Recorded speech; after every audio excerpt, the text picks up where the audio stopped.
No sabía si usar el Discord o Meet, pero pues ya en general muchas y muchos compañeros pues ya me dijeron que preferían Meet en lugar de Discord por, pues, por el uso, ¿no? Que a lo mejor le saben más al Meet. Entonces, ahí yo estaba al revés, yo no usaba el Meet, yo usaba más Discord en la pandemia, pero bueno, ya aquí estamos. Entonces, les digo, estoy por cualquier cosa. Ya sé que cuando estábamos bueno, cuando yo estaba en clases en línea durante la pandemia, pues ahí ya no era el problema del tráfico, de que sí me prestaban o no las llaves del laboratorio. Ahí el problema era de que si en casa teníamos o no luz, que si teníamos o no conexión a internet. Entonces, por cualquier cosa, pues estoy grabando para sus compañeros que no puedan ahorita conectarse.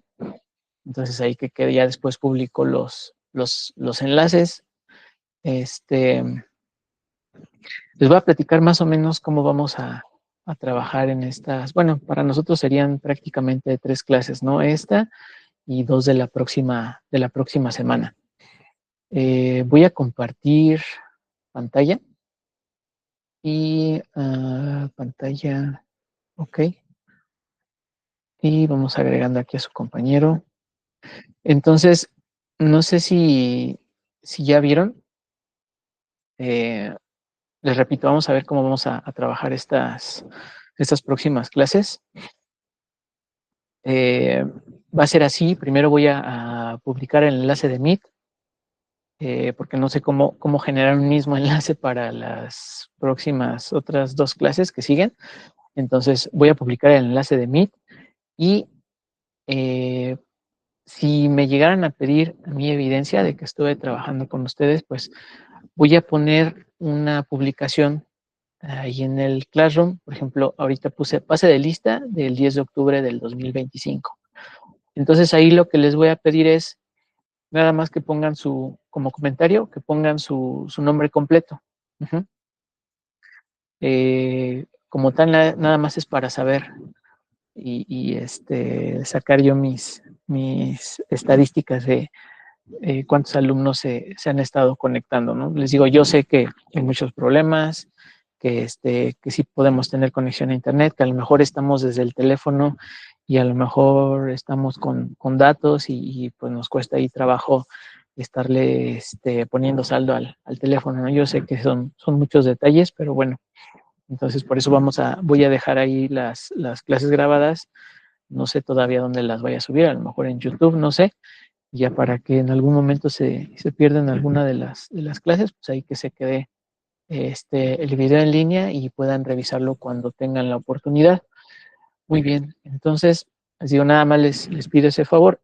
Si vamos a estar trabajando, publico el enlace de Meet y luego en otra publicación pongo ahí pase de lista y nada más ponen su nombre durante la clase. Entonces, también voy a tratar de ser conciso. Eh, si hubiera alguna duda, puede ser que a lo mejor hagan algún comentario o que pongan aquí algún mensaje en el chat para revisarlo. Cualquier información, por ejemplo, ya saben que yo estoy usando ahí una presentación, entonces, para texto y todo eso, a lo mejor me dicen, oiga, profe, pues no alcancé a copiar o no sé, no estaba yo tomando notas porque no pude, lo que sea. Entonces, pudiera poner la información o las diapositivas, entonces ya las pondría yo ahí en el Classroom, ¿no? Ahí se me olvidó cerrar el Steam y ya me están entrando las notificaciones, pero bueno, entonces vamos a, vamos a empezarle. Ya la última vez que nos vimos, ya hace mucho, estábamos platicando de la memoria RAM, entonces ahora vamos a platicar de las unidades de almacenamiento. En este caso los discos duros y las unidades de estado sólido, porque muchas veces de mala forma le decimos discos sólidos, pero no son discos sólidos, son unidades de estado sólido, la misma palabra, bueno, la frase en inglés así lo dice, ¿no? Solid State Drive. Entonces vamos a empezar primero con los HDDs. Pues bueno, el significado es disco duro, unidad de disco duro, ¿no? Hard Disk Drive. Vamos aquí a agregar a su compañero. Entonces, pues como ya sabemos, ya les había platicado desde un inicio, la unidad mínima de almacenamiento es el byte, 8 bits. Entonces, podemos encontrar discos de hasta ahorita, en la actualidad, ya de teras, ¿no? Ya comerciales, 6, 8 teras, ya lo más común que vemos ahí. Estoy hablando de discos duros, HDDs, ajá. Unidades de estado sólido es otro asunto, ¿no? Entre más capacidad tengan, pues todavía son más caros que los discos de platos.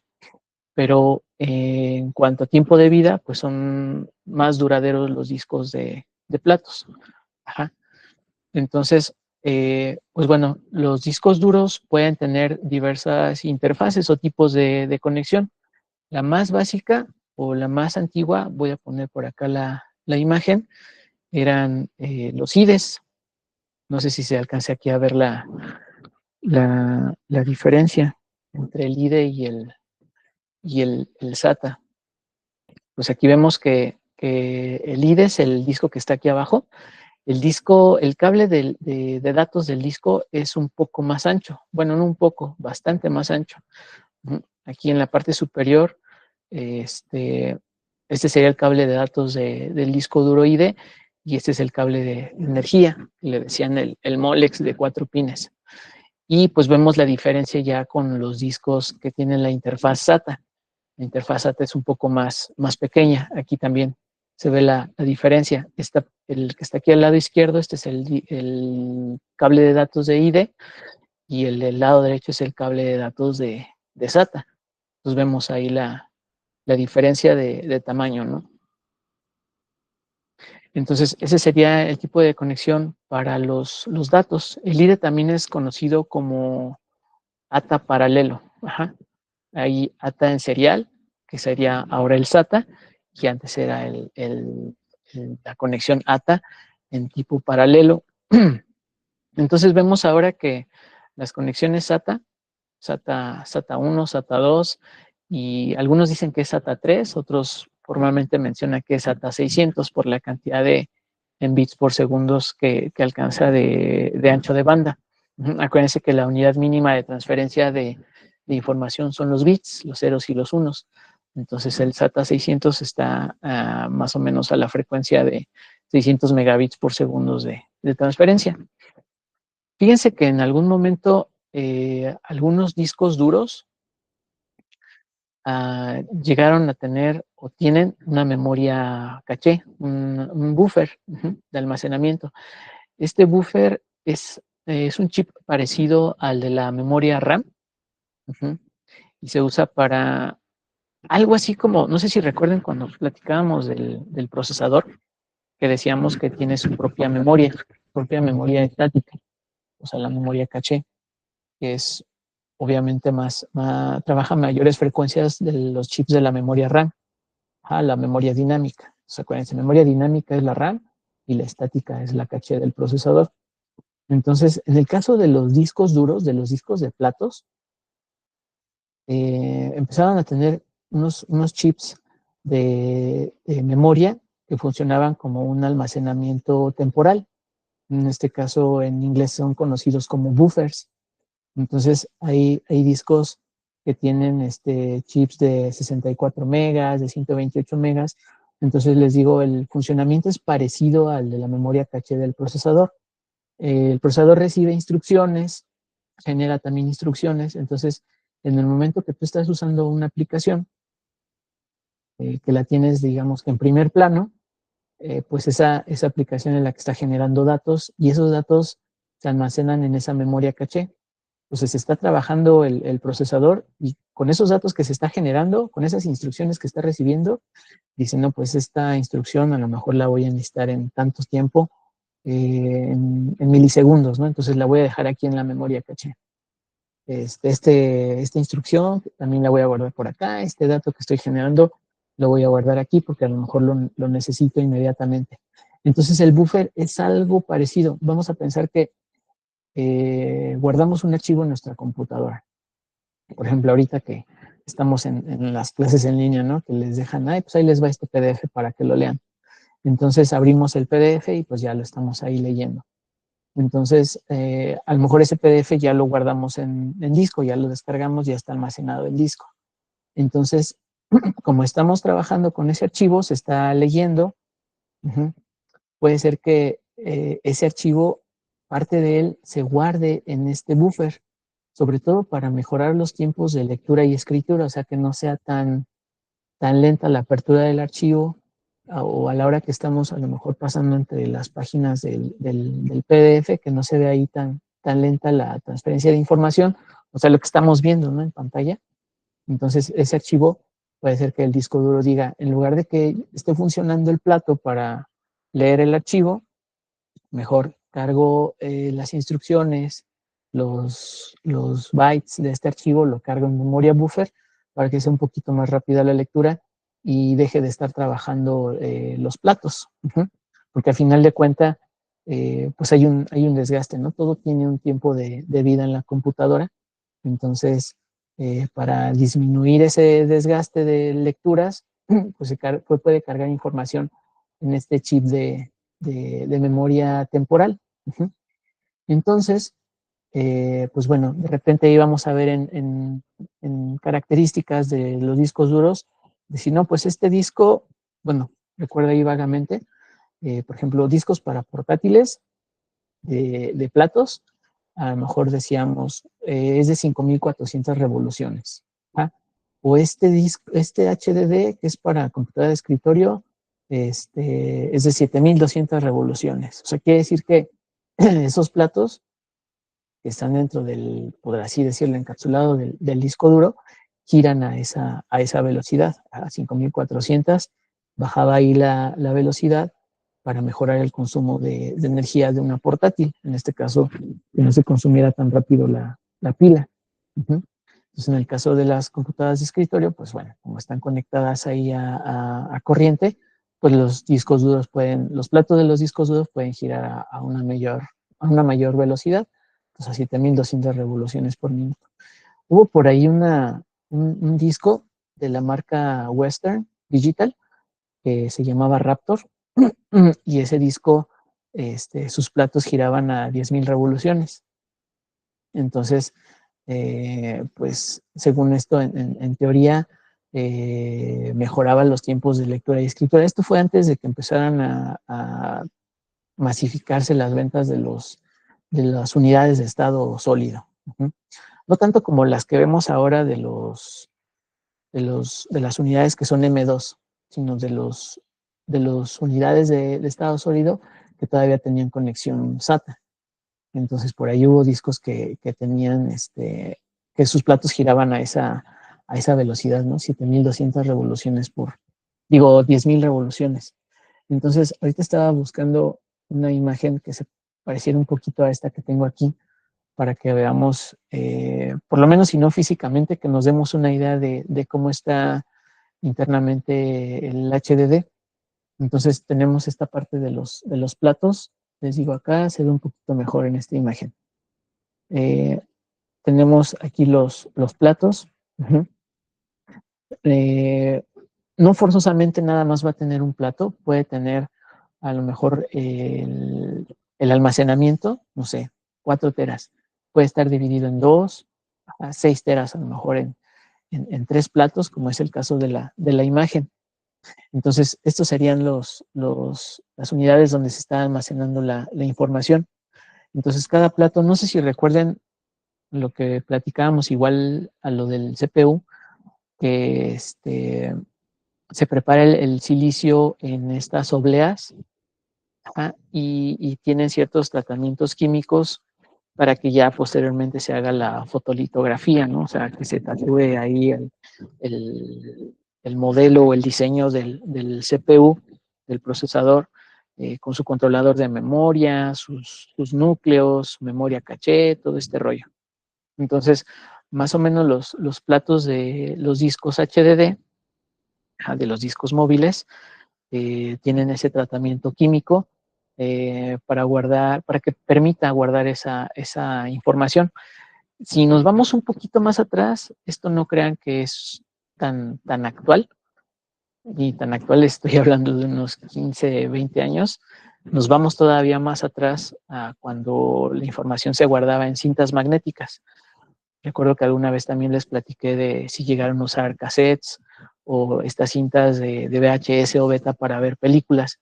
Entonces, pues las cintas tenían un recubrimiento químico y magnético para precisamente guardar la información. De hecho, tienen más tiempo de vida que los medios electrónicos que tenemos ahora, ¿no? De almacenamiento. Entonces, esa idea se retomó para aplicarla sobre precisamente los HDDs.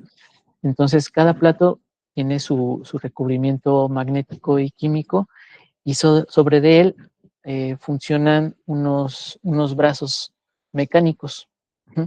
Esto se parece mucho, no sé si han visto las tornamesas de antes, ¿no? Que ponías ahí tu disco LP y le ponías la aguja ahí encima y pues empezaba ahí a, a la aguja, entre comillas, a leer la canción que está grabada en el disco, ¿no? Entonces, estos brazos mecánicos pues funcionan a una distancia mínima. O sea, no crean que está una aguja así tal cual, leyendo y escribiendo sobre el plato, ¿no? Está a una distancia mínima y es por medio de electricidad. Dan de cuenta que es como una aguja, pero magnética, una aguja que no toca el plato. Entonces, estos brazos mecánicos funcionan, trabajan, o sea, no se quedan estáticos, trabajan, se van moviendo sobre la superficie de los platos, de un lado a otro. Entonces, hagan de cuenta que estos platos, no sé, pueden girar, ya les decía yo, 5.400, 7.200 revoluciones, 10.000 revoluciones, y a la hora que nosotros a lo mejor guardamos un archivo o abrimos un archivo y empezamos a trabajar con él, pues estos brazos mecánicos empiezan a moverse en la superficie del plato para ubicar dónde está almacenado, perdón, dónde está almacenado ese archivo.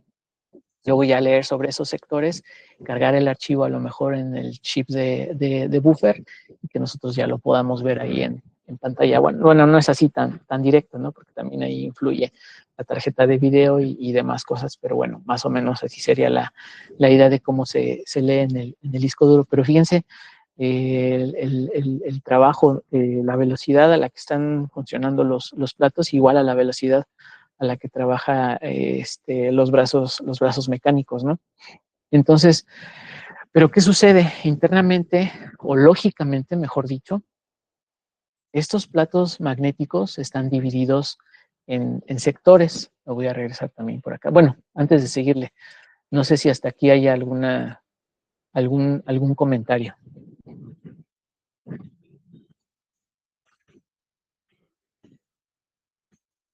No, profe. Ok.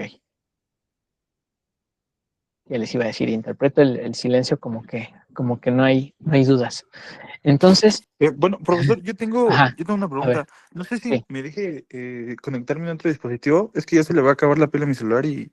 Sí, Ah, sí, sí, ok, sí, pero sí. sí, no hay problema. Entonces, pues bueno, así está el asunto, ¿no? Y les decía yo, lógicamente, aquí tengo la otra imagen. Entonces ya vimos físicamente, pues, por lo menos en imagen lo estamos viendo, cómo se divide el disco duro, ¿no? Platos magnéticos, hay un brazo mecánico que lee, más o menos si nos queremos dar una idea de cómo funciona, pues tendríamos que ver cómo trabaja una tornamesa, pero de las viejitas, no de las actuales que usan los DJs, que nada más es el plato, ¿no? Y que tiene un chorro de botones, las tornamesas. Entonces, yo me refiero a una más viejita que nada más lea de estos discos creo que le dicen de acetato.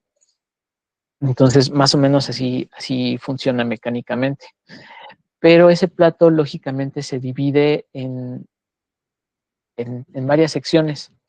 Entonces, fíjense, vamos a tener que, por ejemplo, la parte que está aquí como si fuera rebanada de pastel, esto que está aquí entre azul y morado, ajá, esta sería el sector geométrico. Ujú. Entonces, cuando está dividido así como que en rebanadas ese plato, esos son sectores geométricos, ¿ok? A su vez, digamos que en circunferencias también está dividido ese plato y esas circunferencias serían las pistas. Pues les digo, lo podemos relacionar a lo mejor con un CD de audio, con un disco. Ajá. Entonces decimos ahí que la canción está en el número 1, ¿no? O en la pista 1. O la canción está en la número 3, pues está en la pista 3. Uh-huh. Entonces, en forma de circunferencia, pues están las pistas. Las intersecciones entre esos sectores geométricos, o sea, las rebanadas de pastel, por así decirlas, y las pistas, sería la letra C, este cachito que está aquí, sería un sector de disco. Uh-huh. Entonces la interferencia, bueno, la intersección entre esa rebanada y la circunferencia, que es la pista, pues sería el sector de disco. Y si yo junto muchos sectores de disco, eso se convierte en un clúster dentro del disco, que es en esta parte que vemos aquí de color verde. Uh-huh. Entonces, cuando yo guardo un archivo, vamos ahí a platicar de algo que no sé si a lo mejor ustedes lo llegaron a hacer o lo han hecho. Cuando hablamos de discos duros de HDDs, obviamente de platos, cuando guardamos un archivo, ya sea que lo descargamos o nosotros lo estamos haciendo, lo creamos, archivo el que se les ocurra, ¿no? De audio, por ejemplo, yo ahorita que estoy grabando, a lo mejor eso está en una, bueno, obviamente está ahí en internet, en una computadora, se está grabando, entonces se está guardando. Entonces, cuando se guarda un archivo, lo correcto sería que, obviamente, el archivo, dependiendo del tamaño, no nada más se va a guardar en un sector de disco, o sea, en esta intersección que decía yo entre la rebanada y la circunferencia, o sea, entre el sector geométrico y la pista. No nada más va a ocupar un sector de disco, puede ser que ocupe varios sectores de disco. Ahora, estos sectores de disco van a tener cierto tamaño. Les decía yo que a lo mejor el disco duro puede ser de 8 teras, está dividido esos 8 teras en 3 platos, vamos a pensarlo así. O para que sea equitativo, a lo mejor en 4 platos, ¿no? 2 teras por plato. Tiene 4 vasos mecánicos. Entonces, dependiendo de la capacidad del disco, va a ser la densidad de los sectores de disco. Uh-huh. O sea, ahí tendríamos que hacer matemáticas para decir, no, pues cada sector de disco, vamos a suponer que hacemos todo el cálculo y decimos, no, pues ¿sabes qué? Cada sector de disco de este HDD es de 100 megas. Uh-huh. Ok, entonces un archivo obviamente no te va a ocupar nada más 100 megas, puede ser que sean más. Ahí es donde el archivo se va a tener que guardar en varios sectores de disco. O sea, dicho de otra forma, se va a guardar en un clúster. Ese clúster es cuando junto varios sectores de disco. Pero aquí viene otra cosita. En teoría, nosotros podríamos decir, bueno, si yo guardo este archivo o estoy generando este archivo, pues se va a guardar en sectores de disco continuos para formar ese clúster. Pero la computadora a veces no lo hace así. En lugar de que lo guarde en sectores de disco continuos, a lo mejor lo va a guardar en sectores de disco separados. Y lo que está pasando ahí es que el archivo se está fragmentando, se está dividiendo, se está partiendo. Entonces, a lo mejor este cachito quedó por acá, ¿no? En esta parte de acá, por este sector de disco, este sector geométrico de por acá, y a lo mejor el otro cacho del archivo quedó por acá, por esta rebanadita o este sector de geométrico, y otro cacho quedó por acá, ¿no? Por este lado, por este sector geométrico. Entonces, ¿qué pasa? El archivo se fragmentó, está unido, a lo mejor, bueno, no a lo mejor, está unido por direcciones. Porque a su vez, fíjense cómo ahí se va ahí complicando el asunto, por eso les digo, no es tan sencillo. Cada sector de disco tiene direcciones, es como la memoria RAM. Cada espacio de la memoria RAM tiene direcciones. Uh-huh. Entonces, así es como la computadora reconoce en qué parte de esa memoria está almacenada cierta información. Entonces es lo mismo. Acá en el sector de disco tiene cierta dirección, entonces la computadora va a saber en dónde ubicar el archivo que esté ocupando ese sector de disco. Entonces, si el archivo ocupa más de un sector de disco, pues tienen que estar unidos por direcciones. Entonces ahí más o menos podríamos acercarnos un poquito a ciertos temas de programación como pilas, listas, estructuras de información, pero ese es otro rollo. Entonces les decía, ¿qué pasa? Pues ese archivo se está fragmentando. Entonces, entre más archivos fragmentados tengamos en la computadora, lo que va a suceder cuando yo abra esos archivos, pues va a tardar un poquito más en cargar esa información. La computadora porque va a decir, ok, el usuario quiere abrir este archivo, pues tengo que buscar, está en este sector de disco y este otro cachito está en este otro sector de disco y a lo mejor el otro sector de disco está en otro plato, por así decirlo. Entonces, imagínense, ¿no? Está ahí buscando la computadora este archivo todo fragmentado. Entonces aquí es donde viene la parte de, no sé si lo han hecho, de la desfragmentación. En algunas veces el mismo sistema operativo te daba la opción, cuando usábamos mucho los HDDs, yo recuerdo que estaba la opción en Windows de desfragmentar el disco. Entonces, esto lo que hacía era permitir que tus archivos quedaran en clusters, o sea, en sectores de disco continuos. ¿Y esto en qué ayudaba? Pues a mejorar los tiempos de lectura de tus archivos. O sea, tardaba menos en cargar tu archivo, a lo mejor habías guardado un video, habías guardado un archivo de audio, entonces ya no tardaba tanto la máquina en cargar ese archivo, o a lo mejor inclusive hasta archivos de una aplicación, de un videojuego, en lugar de que estuvieran todos fragmentados y divididos, esparcidos, dicho de otra forma, en los platos de tu HDD, pues ya quedaban en clústeres continuos y ya la lectura era más fluida, no era tan dispersa. Entonces nos daban esa opción de desfragmentar el disco. Tengo que desfragmentar el disco para que sea un poquito más rápida mi computadora. Pero, ¿qué sucede con la desfragmentación? O sea, ya dijimos, fragmentar es que nuestros archivos están divididos porque el sistema operativo no va a guardar forzosamente mi archivo en sectores de disco continuos. O sea, en estas, repito, estas intersecciones entre el sector geométrico y la pista. Puede ser que esté todo ahí repartido en varios sectores de disco y no va a quedar en un clúster. Entonces, eso es la fragmentación y pues ya la desfragmentación es por medio de alguna aplicación o un servicio, un programa que esté dentro del sistema operativo, te da esa opción, pues ya unes tus archivos en clusters. Pero el detalle aquí con esta fragmentación y desfragmentación es que debe haber una lectura y escritura continua del disco. Ajá, o sea, estos brazos mecánicos van a estar ahí trabajando, tu disco, por eso decían que, bueno, estoy hablando de, no sé, a lo mejor unos,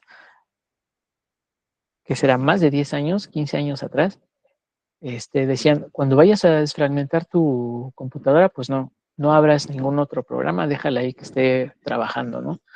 Porque requería, o requiere, mejor dicho, una tarea continua de lectura y escritura. O sea, los brazos tienen que decir, a ver, voy a ordenar este archivo. Es como si estuvieras ordenando ahí tu cuarto.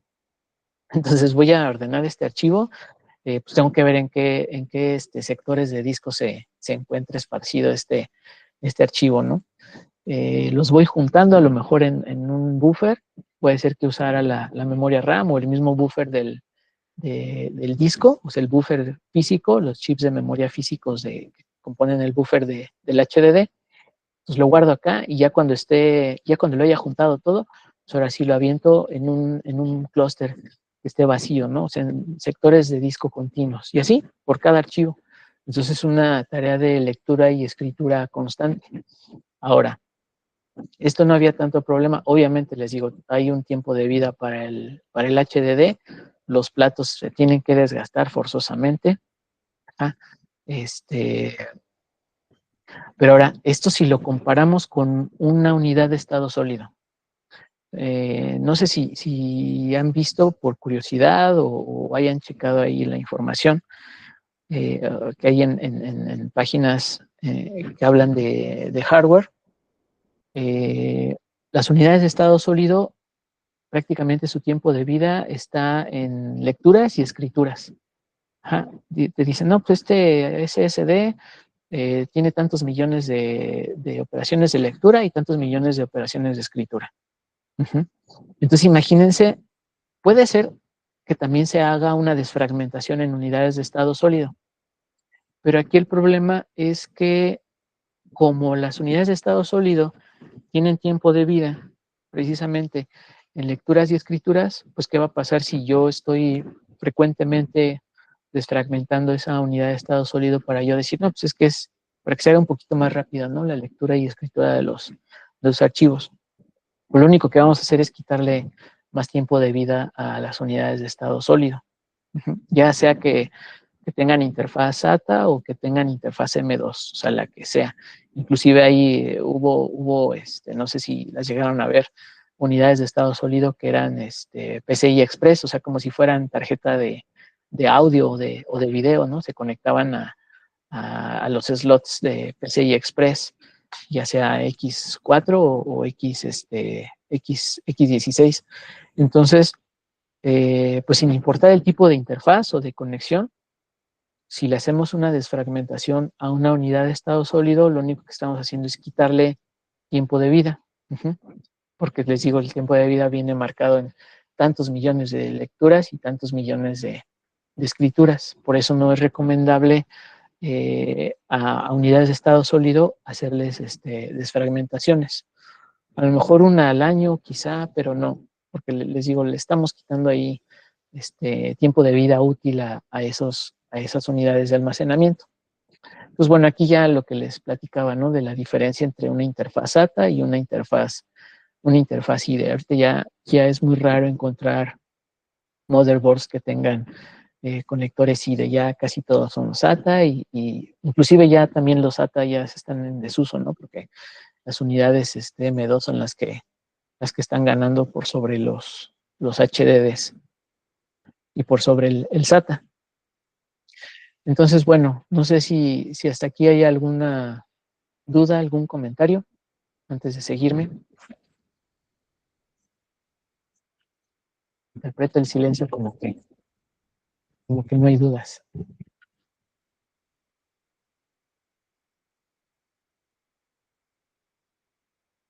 Bueno, entonces vamos aquí rápidamente a las unidades de estado sólido. Entonces les decía, el significado de SSD, tal cual, Solid State Drive, ¿no? Unidad de estado sólido, nada de disco sólido. Entonces, estas unidades son algo parecidas. Fíjense que se empezaron a desarrollar cuando empezaron las unidades flash, las memorias USB, dicho de otra forma, ¿no? Antes yo recuerdo que guardaba todos mis tareas y mis archivos en disquetes, o sea, en discos de 3,5. Entonces, por allá del 2004 les estoy hablando, empezaron a salir las memorias flash, ¿no? Pues estas son más rápidas, tienen más capacidad de almacenamiento. Entonces ya andabas ahí bien feliz con tu memoria flash de 32 megas. Yo me acuerdo que empecé con una de 32, de 64 megas, ¿no? Pero ¿qué pasaba? O sea, tú conectabas tu memoria, guardabas ahí tus archivos, bueno, la desconectabas correctamente, empezó esta funcionalidad en sistemas operativos, ¿no? De conectar y desconectar, desconectar de forma segura la unidad externa. Entonces, pero ¿qué pasaba con estas memorias? Pues, aunque tú las desconectaras, tu información ahí se quedaba almacenada. No es como la memoria RAM que es volátil, se le corta la electricidad y todo lo que estaba cargado en memoria RAM, pues se borra o se elimina. Entonces, esta idea se tomó para las unidades de estado sólido.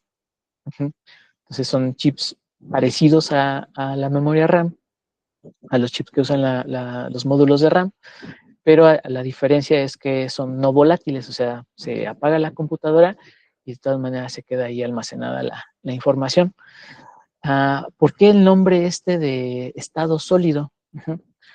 Porque a diferencia de un HDD, una unidad de estado sólido no tiene partes móviles, o sea, no tiene platos, no tiene el brazo este que les digo, el brazo mecánico, no tiene los platos ahí que están girando a X cantidad de revoluciones por minuto, entonces por eso se le dejó el nombre de unidad sólida o unidad de estado sólido.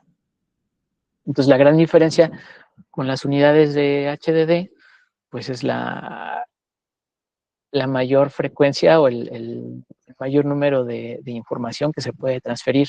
O sea, dicho de otra forma, son más rápidos para abrir un archivo, para guardar un archivo, ¿no? Tiempos de lectura y tiempos de escritura. Entonces, bueno, ahí nada más les platico que son prácticamente chips, circuitos integrados en el interior, pero no se tienen los circuitos como sería una CPU, nada más son celdas de memoria, y estas celdas de memoria, pues casi todas están basadas en compuertas lógicas NAND o AND negada. Es una compuerta lógica que también se usa en programación AND, OR, NOT.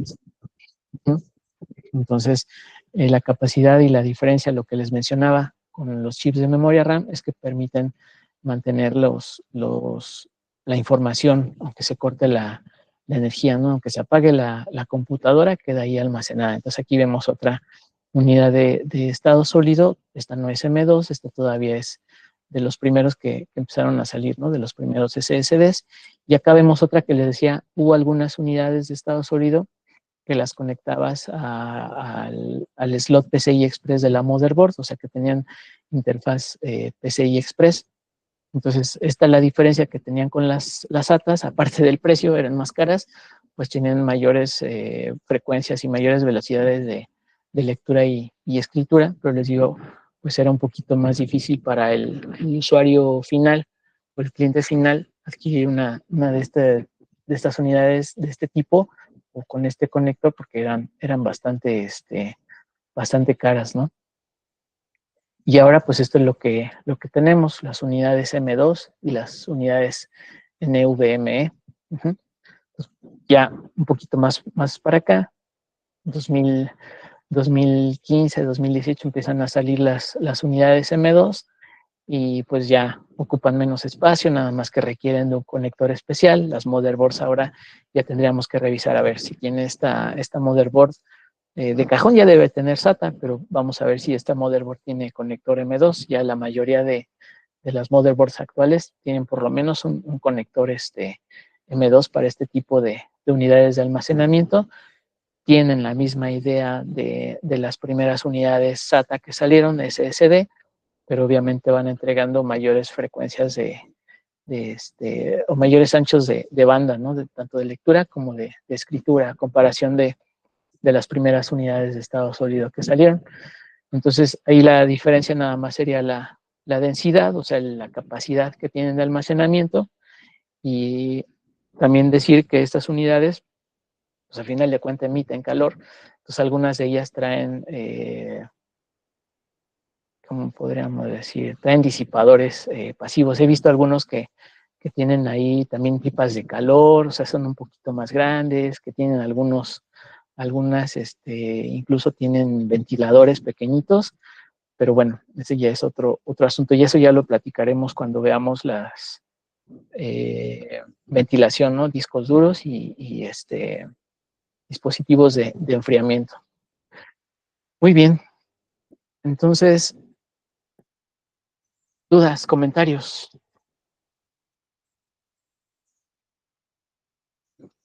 No, profesor. ¿no? Ok.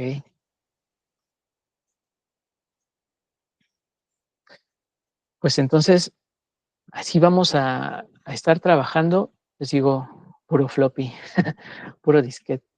Entonces, pues les digo, para poder tener ahí las grabaciones, porque a lo mejor no todos van a poder conectarse.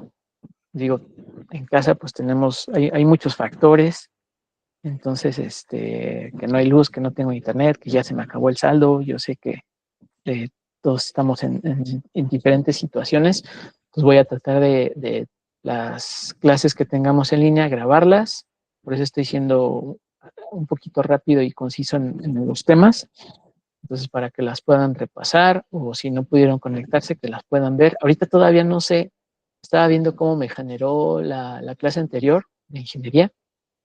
Se tardó un poquito el servicio de Google en generarme el archivo, entonces ya veré después dónde los pongo para que ustedes lo puedan revisar y repasar. Entonces, así va a ser. Como les dije al inicio, publico el enlace del Meet. En lo que se van conectando, pongo aquí en el Classroom la publicación del pase de lista. Ustedes ponen ahí su nombre. Les digo, esto nada más es en algún momento, si me llegan a pedir evidencia de que estuvimos trabajando, pues bueno, ahí estuvimos a lo mejor no la hora y media, un rato, pero estuvimos ahí trabajando, ¿no? Y grabo la clase y si me lo piden ustedes, pues les puedo poner ahí la información de lo que hayamos visto, las capturas, lo que sea, las imágenes, se las pongo ahí en el Classroom para que puedan complementar con notas o lo que ustedes estén ahí guardando. Lo que sí, como actividad, ya para terminar, se había dejado un, un cuestionario. Esto sí se los voy a estar dejando. Ya saben, lo pueden entregar en el transcurso del semestre, o sea, no voy a poner fecha de entrega.